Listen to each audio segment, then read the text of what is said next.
Selamat siang teman-teman, mungkin nggak pagi lagi ya, sudah siang nih. Oke teman-teman, hari ini saya mau ajak kita untuk merenungkan tema mempercayai hatinya Tuhan, trust His heart ya.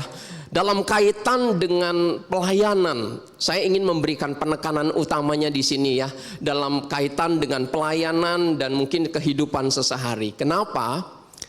Teman-teman, seringkali dalam pelayanan dan kehidupan sehari-hari kita bisa mengalami hal-hal yang sulit, hal-hal yang mungkin membuat kita bisa kecewa sama Tuhan, kecewa kepada Allah kita. Oleh karena hal-hal sulit yang kita alami secara tak terduga, yang datang tiba-tiba, kita hendak siap, bahkan tidak kita harapkan.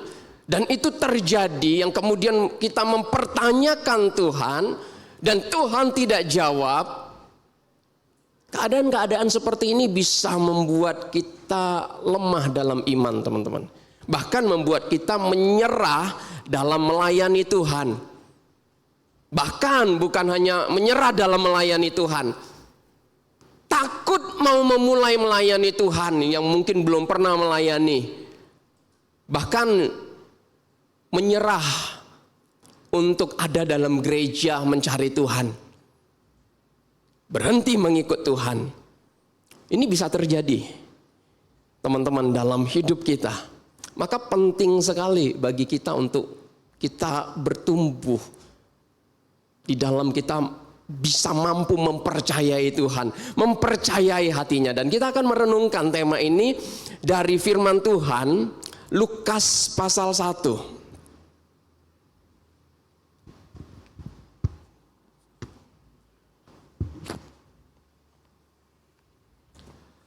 Lukas pasal 1, saya mengajak kita untuk membuka Lukas pasal 1, ayatnya yang ke usia nggak bisa dibohongi ya teman-teman ya. Saya perlu pakai kacamata baca.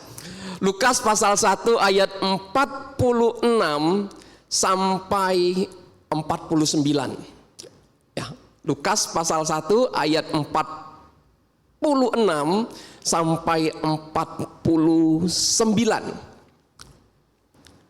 Saya akan bacakan untuk kita semua teman-teman ya. Nyanyian Pujian Maria, judul dari LAI, tapi kita hanya akan membaca 4 ayat saja. Lalu kata Maria, jiwaku memuliakan Tuhan dan hatiku bergembira karena Allah juru selamatku. Sebab ia telah memperhatikan kerendahan hambanya. Mulai dari sekarang segala keturunan akan menyebut aku berbahagia.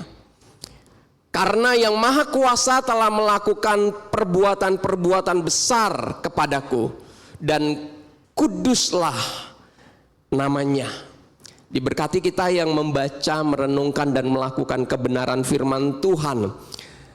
Teman-teman, kalau ditanyakan sama kita, pernah nggak kita mengalami dalam hidup kita dicurigai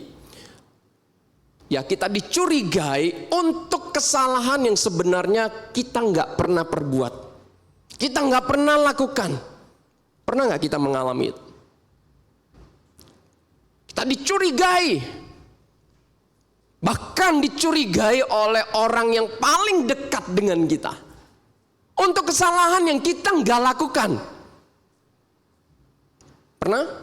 Saya pernah. Ya, saya pernah. Teman-teman, dan gak enak. Sangat gak enak. Sangat mengganggu sekali. Bahkan mendatangkan kecewa yang begitu mendalam. Teman-teman, ketika Maria hamil, ya, diberitakan oleh malaikat bahwa dia akan hamil oleh Roh Kudus. Walaupun Maria jawab, ya, jadilah seperti yang kau mau, sebab aku ini hamba Tuhan, gitu ya. Nggak segampang dia jawab itu teman-teman. Nggak segampang itu. Alkitab hanya mencatat itu, tapi dalam pergumulan Maria saya percaya nggak segampang itu. Teman-teman, ketika kemudian malaikat datangin Yusuf, ya, untuk memberitahukan kepada Yusuf kabar tentang dia nggak boleh jauhin Maria gitu ya. Teman-teman perhatikan, sebelum itu terjadi, ketika dikasih tahu kepada Yusuf oleh Maria, mungkin dia hamil yang mungkin ketika dikatakan ini dari Allah, saya percaya Yusuf tidak serta-merta kemudian bisa mempercayai itu. Itu sebabnya dikatakan dalam Matius pasal 1 ayat 19. Ya, secara eksplisit memang enggak, tapi secara implisit ada kecurigaan dari Yusuf terhadap Maria. Ketika dikatakan dalam Matius pasal 1 ayat 19. Namun Yusuf mengatakan Yusuf tidak mau mencemarkan nama istrinya di muka umum, maka ia bermaksud untuk menceraikan Maria. Yusuf tidak mau mencemarkan nama istrinya di muka umum, maka ia bermaksud untuk menceraikan Maria. Kenapa dikatakan menceraikan Maria? Teman-teman, kita perlu tahu, dalam tradisi Yahudi, mereka yang sudah bertunangan dan siap untuk menikah, itu mereka itu secara tidak langsung ya udah dianggap setengah sah gitu. Setengah sah sebagai suami istri, sudah jadi suami istri, hanya belum boleh berhubungan gitu ya. Maka dicatat oleh Alkitab, Yusuf mau menceraikan Maria. Yusuf disebut suaminya. Ya, Yusuf disebut suaminya.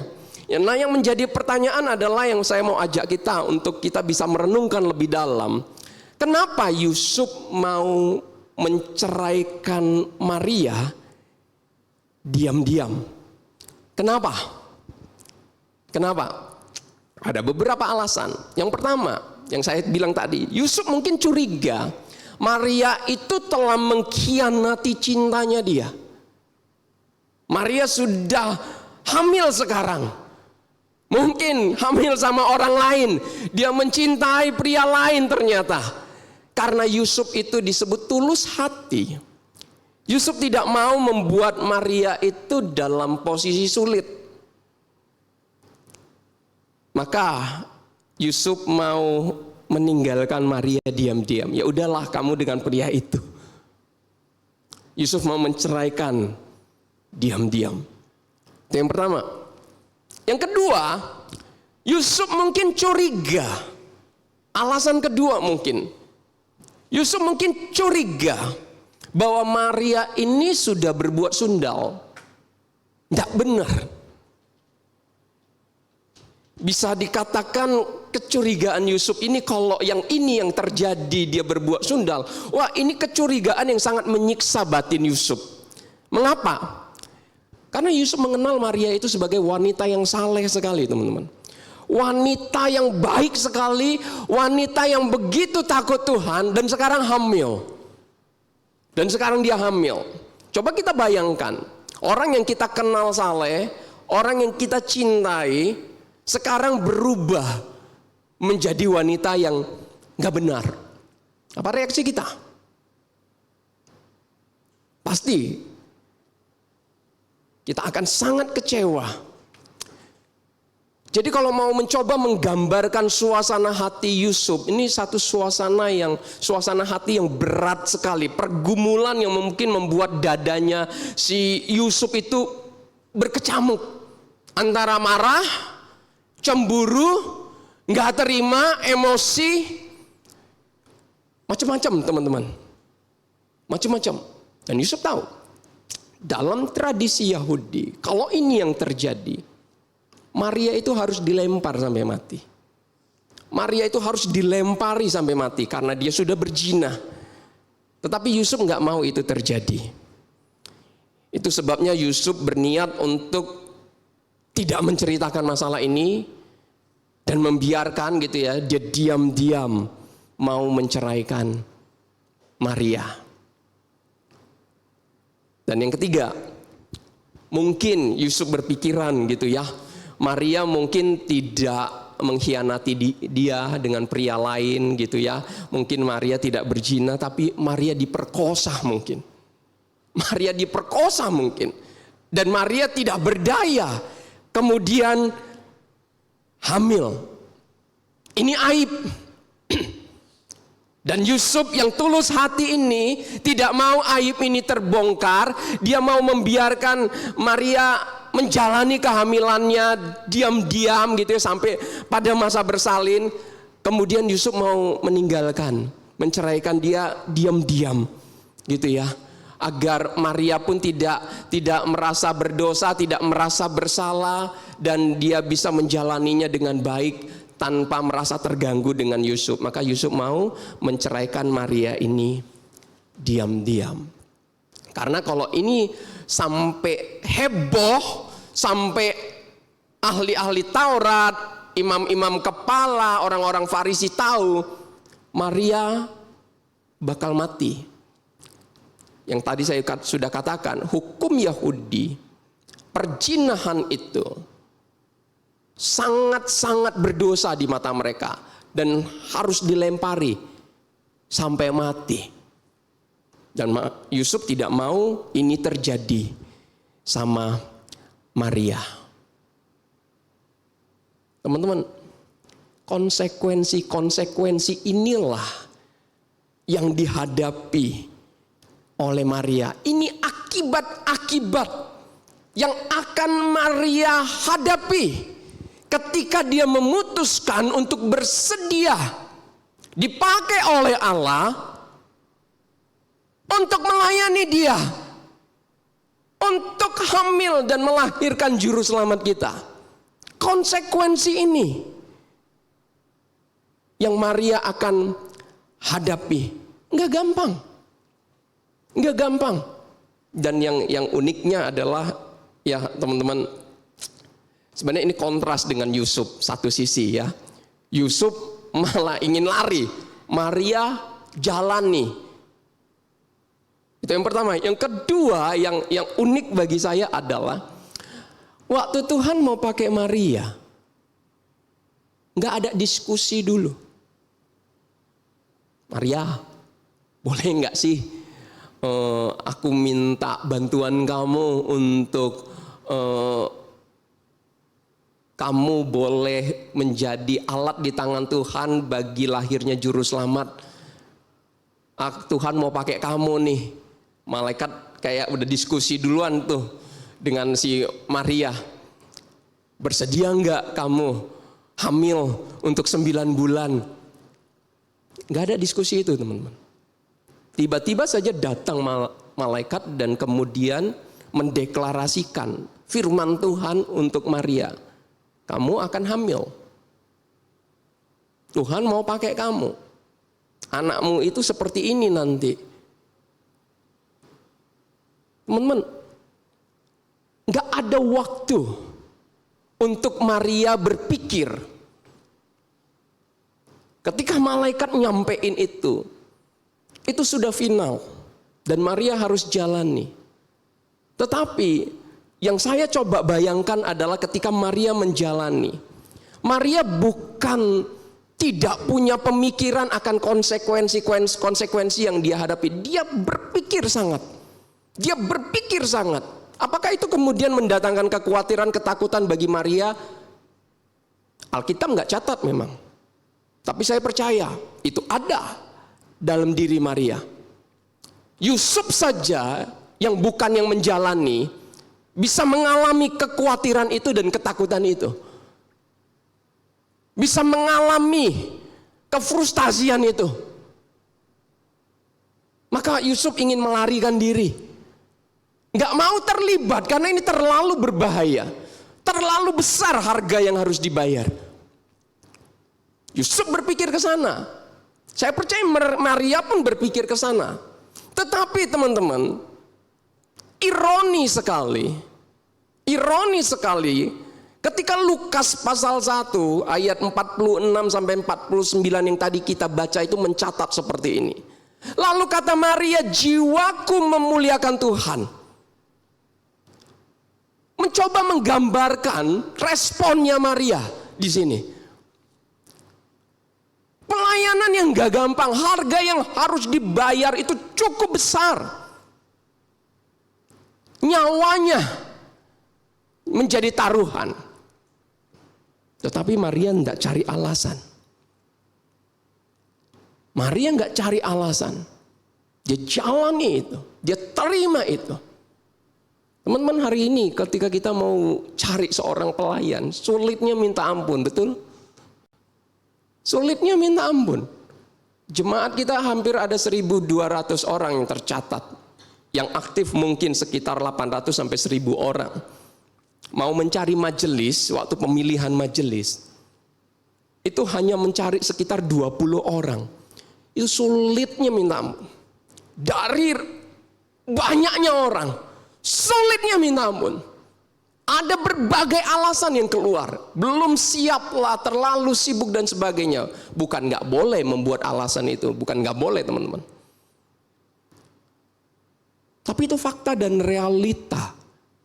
Hari ini, betapa sulitnya gereja mencari pelayan. Sekolah minggu sampai harus buat pengumuman kayak buat lowongan kerja. Dibutuhkan guru sekolah minggu. Gak ada orang yang kemudian rela hati. Kalaupun ditunjuk, menghindar dengan sangat gitu ya. Menolak. Kenapa? Kenapa bisa seperti ini, teman-teman? Sekali lagi, teman-teman, ini berbicara tentang pemahaman iman kita tentang Tuhan. Siapa dia? Siapa Yesus? Teman-teman, saya ajak kita untuk merenungkan di momen Natal ini ya. Yesus itu disebut anak raja, betul? Yesus itu disebut anak raja. Bapaknya raja segala raja. Di bumi, di surga. Dia raja atas semesta ini. Yesus anak raja. Dia punya hak untuk lahir di istana yang mulia. Dia punya hak. Tapi realitanya, dia lahir di kandang domba. Dia lahir di kandang domba. Yesus punya hak. Kelahirannya dikawal oleh bala tentara sorga. Tetapi realitanya, faktanya, kelahirannya hanya dihadiri oleh gembala. Yesus punya hak untuk mendapatkan perlakuan-perlakuan manis. Pengawalan manis. Karena dia melakukan pelayanan yang luar biasa, menghadirkan mujizat pemulihan bagi orang-orang. Tetapi faktanya apa? Dia dihina, dia dicaci maki. Yesus tidak klaim hak itu. Dia jalani semuanya. Demi siapa? Demi kita. Hak-hak itu dia serahkan kepada kita. Kepada teman-teman dan saya. Dia rela menderita. Dia rela hina demi kita yang sebenarnya lebih hina. Teman-teman, ini Tuhan kita yang sudah melakukan satu pekerjaan yang agung dalam hidup kita. Dia menebus kita, dia memulihkan kita, dia hadir di tengah-tengah dunia ini. Dengan situasi-situasi yang bukan menunjukkan dia anak raja. Dia rela jalanin itu. Maka apa respon kita ketika kita menyadari Allah kita sampai sebegitunya? Something to die for. Yesus itu rela mati untuk sesuatu hal yang agung, yang baik, yang dari Allah. Yang sebenarnya itu adalah menebus kita orang berdosa. Jadi kalau Yesus mau menebus kita, itu menunjukkan betapa berartinya kita, betapa pentingnya kita bagi Allah. sampai kebinasaan kita tidak direlakan oleh Allah. Allah lebih rela Yesus itu yang mati, anaknya yang mati, bukan kita. Ini Allah kita. Dia memandang kita berarti, teman-teman, bernilai sekali kita di mata Tuhan. Maka apa respon kita?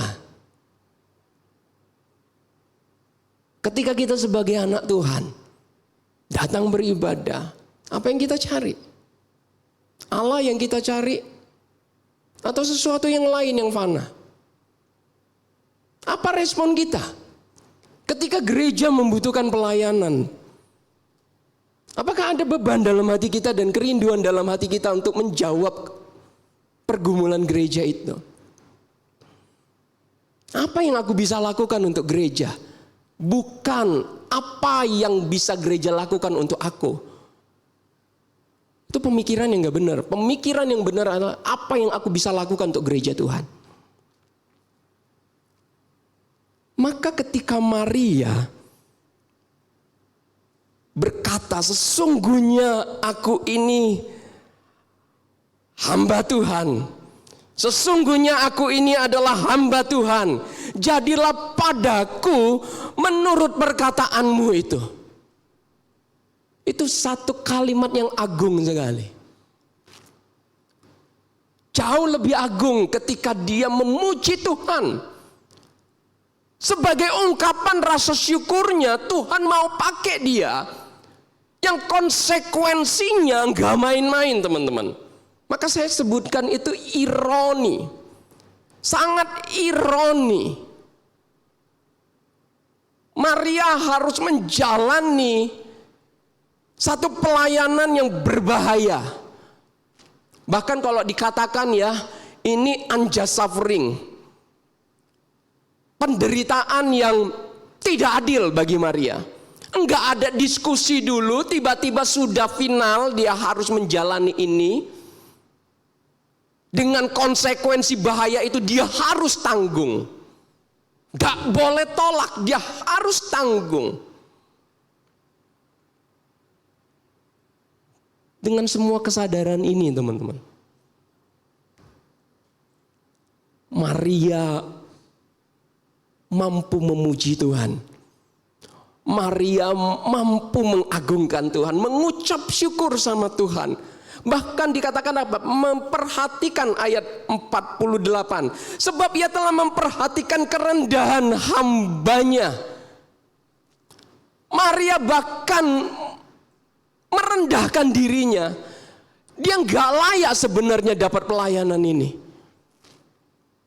Dia nggak layak. Dia hanya seorang hamba yang hina.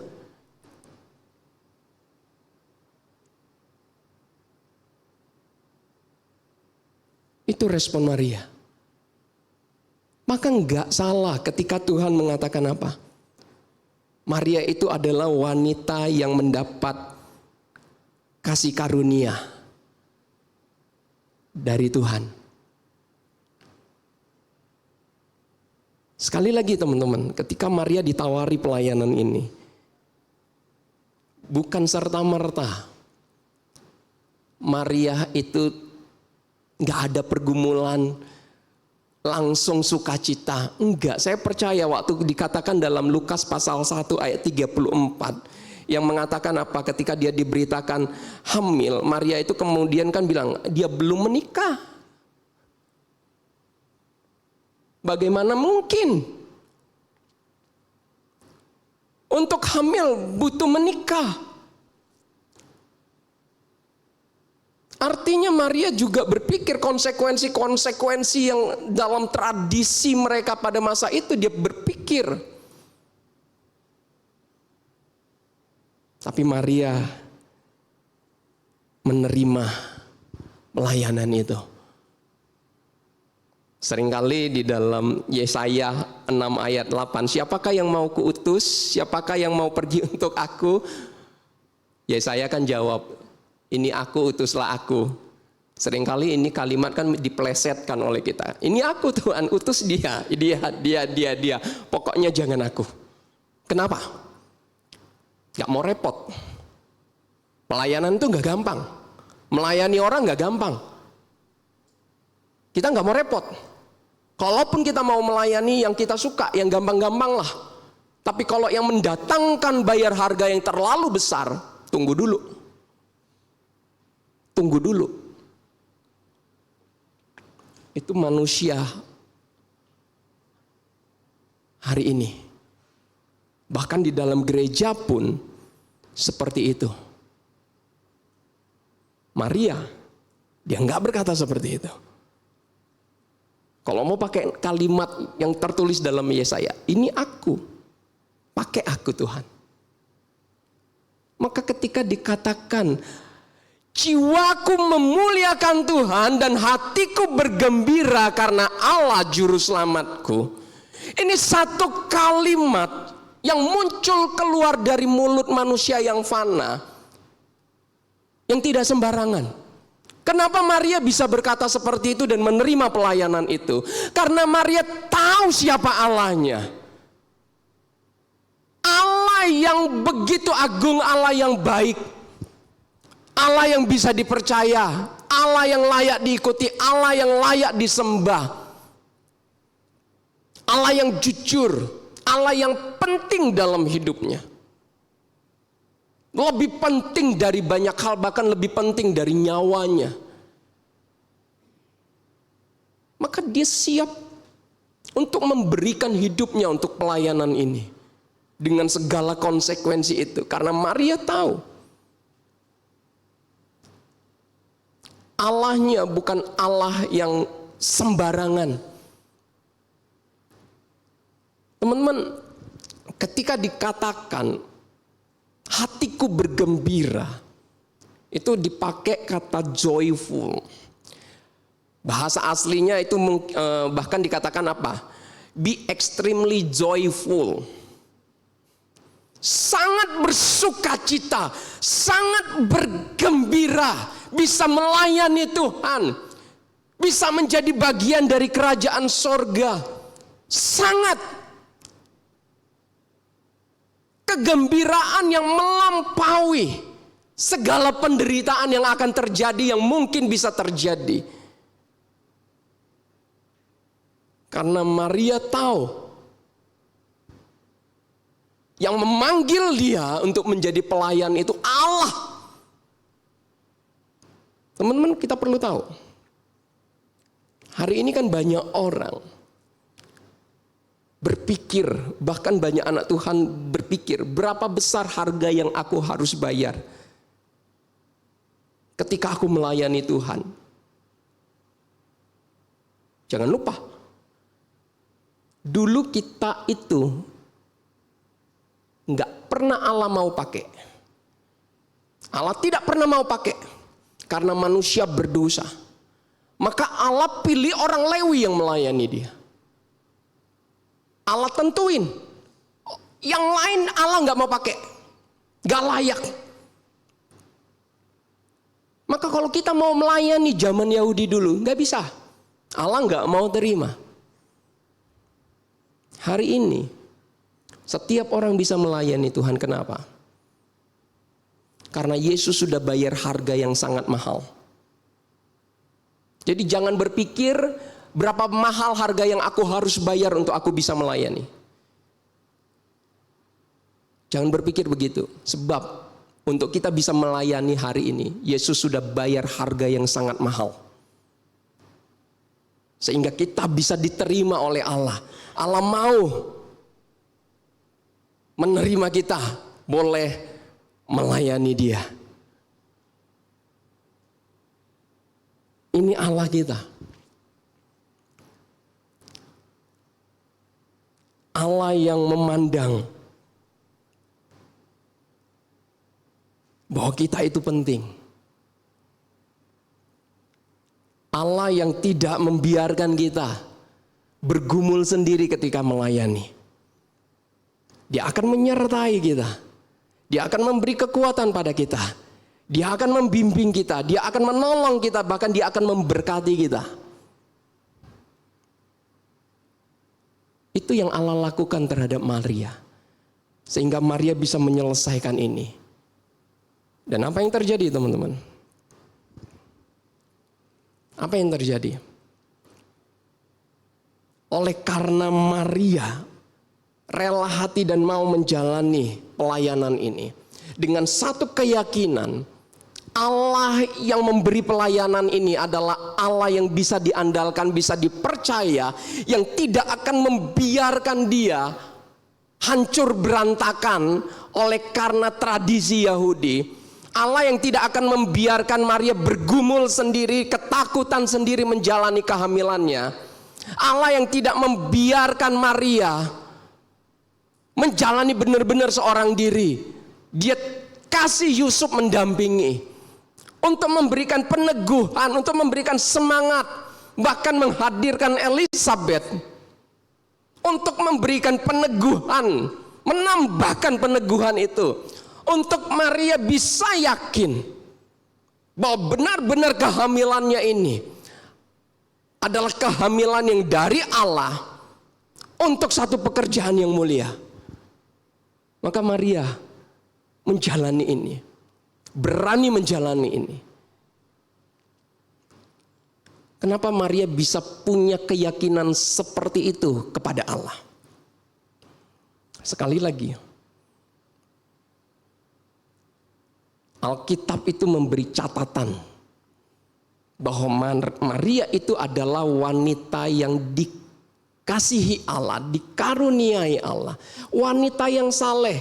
Nyanyian Maria yang barusan kita baca tadi, teman-teman, itu menunjukkan siapa Maria di hadapan Tuhan. Dia memiliki satu kehidupan yang begitu mengenal Allah, begitu takut akan Allah, begitu menghormati dan mengasihi Allah, sehingga Maria bisa mempercayai hatinya Tuhan, bahwa Tuhan itu tidak akan membiarkan dia sendiri menjalani pelayanan yang sulit ini. Teman-teman, sebenarnya tema ini adalah judul sebuah pujian. Ya, trust his heart. God is too wise to be mistaken. God is too good to be unkind. Kalimatnya bagus sekali. Allah terlalu bijak untuk bisa buat salah. Allah terlalu baik untuk bersikap arogan, untuk bersikap kejam. Bahkan kalimat berikutnya itu ya, dikatakan bahwa ketika kamu gak ngerti kenapa Allah pilih kamu, ketika kamu gak ngerti kenapa penderitaan ini harus kamu tanggung, ketika kamu gak bisa melihat rencananya akan seperti apa, ketika kamu gak bisa telusuri tangannya bekerja, kamu bisa mempercayai hatinya Tuhan. Itu kalimat lagu itu. Dan itu yang Maria jalani. Dia hanya bisa menerima dengan iman. Dia nggak akan tahu seperti apa ini semua. Dia hanya coba jalani dengan mempercayai Allah. Allah yang terlalu bijak untuk bisa salah. Allah yang terlalu baik untuk bersikap kejam. Maria jalani. Dia yakin Allah tidak keliru. Allah tidak mungkin gagal. Allah tidak akan pernah mungkin tega membiarkan dia menderita. Dan iman ini Allah buktikan dengan Maria berhasil melewati semua ini. Bahkan menyaksikan anak yang dia kandung itu tumbuh besar melihat keajaiban-keajaiban yang terjadi, yang semakin memperteguh iman Maria. Bukan Maria yang hebat, teman-teman. Yang perlu kita tangkap adalah bukan Maria yang hebat, tapi Allah yang hebat. Allah yang hebat. Dia bisa meyakinkan Maria, menggenapi janjinya. Dia bisa memegang janjinya. Dia nyatakan itu semua kepada Maria. Yang perlu kita pahami dari Allah kita adalah kasih Allah pada kita tidak pernah didahului oleh kasih kita kepada Dia. Kasih Allah pada kita nggak pernah didahului oleh kasih kita kepada Dia. Allah yang memulai semuanya. Allah yang memulai. Karya ini pun Allah yang memulai. Kenapa? Karena Dia Allah. Allah yang bisa dipercaya. Allah yang tidak perlu diragukan. Dia yang memulai semua pelayanan ini untuk menunjukkan kepada kita bahwa ketika Dia memanggil setiap kita, ketika Dia memanggil Maria, Dia punya tujuan. Segala perencanaannya sudah Dia buat.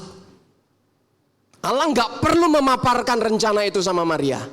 Detailnya seperti apa Allah nggak perlu paparkan. Tapi yang pasti Dia sudah buat, Dia sudah rencanakan. Seperti apa Allah sudah pegang kontrol. Allah hanya mau minta Maria mau mempercayai Dia dan menjalani. Maka hari ini teman-teman, kalau ada kesempatan bagi kita boleh melayani Tuhan. Dan kalau kita mampu di sana, terimalah. Jadilah alat di tangan Tuhan. Gak perlu pertanyakan Tuhan. Gak perlu tanya ini itu akan seperti apa. Allah pegang kontrol. Ketika kita melayani, Allah pegang kontrol. Dia tidak akan hancurkan kita. Ketika situasi mungkin gak gampang, kita bisa belajar dari Tuhan Yesus. Dia pun gak gampang. Dia tetap mempercayai Allah. Pelayanan yang seperti inilah yang bisa mendatangkan kebangunan rohani, yang bisa menghadirkan pemulihan, yang bisa membuat terobosan, yang bisa menyentuh hati banyak orang, yang bisa mendatangkan hadirat Tuhan. Karena kita mempercayai Allah yang menitipkan pelayanan ini. Allah yang tidak akan membiarkan kita bergumul sendiri. Teman-teman, saya akan menutup firman Tuhan hari ini. Seorang yang bernama Helen Roseveare, seorang dokter muda dari Eropa, melayani Tuhan menjadi misionaris. Dia yang menawarkan diri loh jadi misionaris.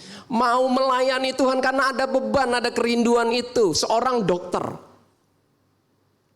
jadi misionaris ke Afrika, ke Zaire.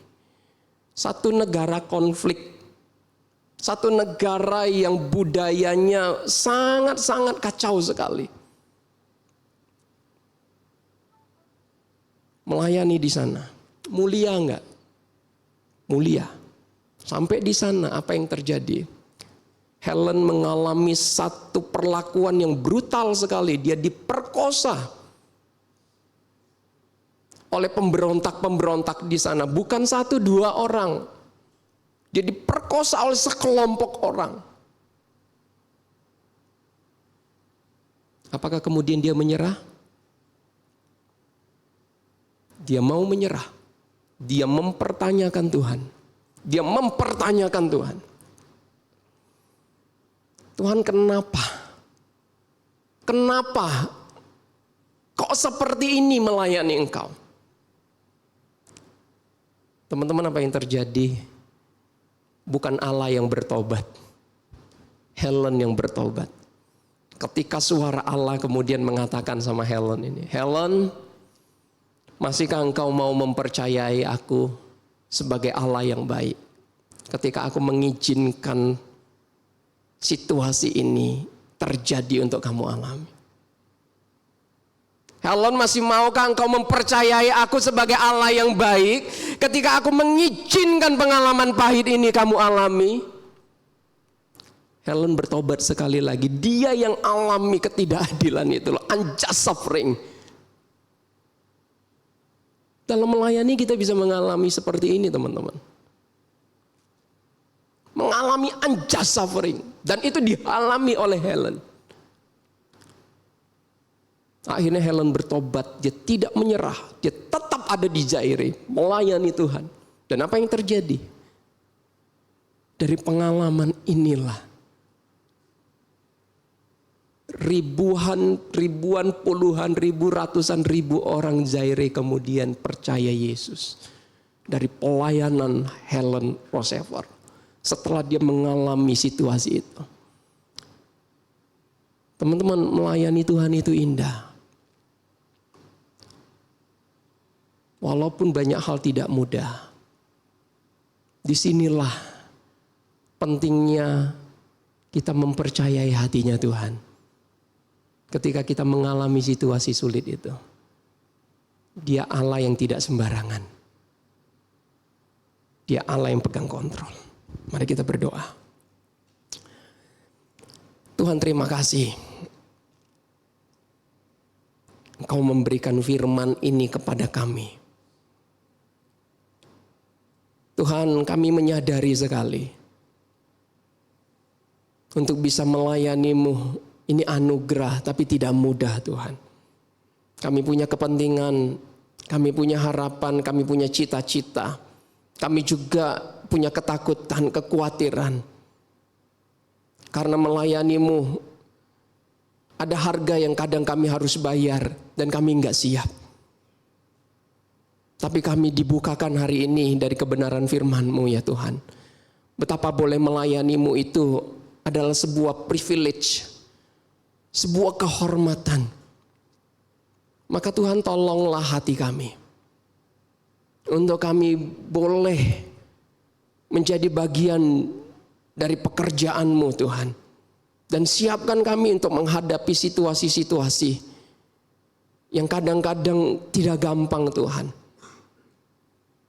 Biarlah kami boleh menjalaninya dengan kasih, dengan cinta, dengan iman, dengan kepercayaan yang penuh. Bahwa Engkau Allah yang memanggil kami adalah Allah yang setia, yang bisa dipercaya. Yang tidak akan pernah membiarkan kami bergumul sendiri. Engkau Allah yang akan menyertai, memberkati kami. Tuhan, betapa indahnya ketika kami bisa melakukan pelayanan yang bisa menyentuh hidup banyak orang, mengubah hidup banyak orang, memberkati banyak orang, memuliakan nama-Mu di surga dan di bumi. Tuhan, tolong kami, berkati kami. Hanya demi nama Tuhan Yesus kami berdoa. Amin.